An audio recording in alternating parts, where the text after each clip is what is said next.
Permesso?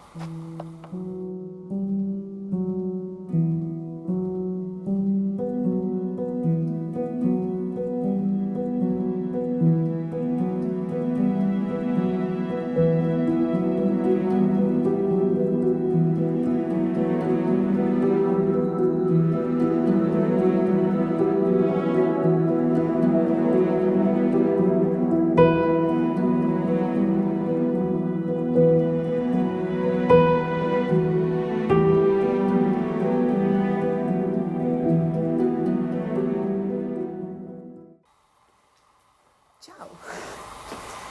Nuovo giretto Urbex. Siamo all'interno di un parco dei divertimenti con acquascivoli e altre cose che adesso vedremo, ovviamente abbandonato. E questa è un'esplorazione un po' particolare per me perché questo è un posto che io conoscevo quando ero in attività, l'ho frequentato parecchio da ragazza e vederlo così fa un po' tristezza. Comunque andiamo a scoprirlo.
Ecco, abbiamo finito il giro, questo parco dei divertimenti abbandonato. Adesso andiamo via, anche perché non so se si vede, dietro di me sono entrati un gruppo di ragazzini stupidini, stanno facendo un casino alla Madonna, e siccome proprio davanti all'ingresso del parco ci sono delle abitazioni, meglio che andiamo via. Per fortuna sono arrivati quando avevamo già finito il nostro giro. Ecco, se il video vi è piaciuto lasciate un like, iscrivetevi al canale, ci vediamo alla prossima.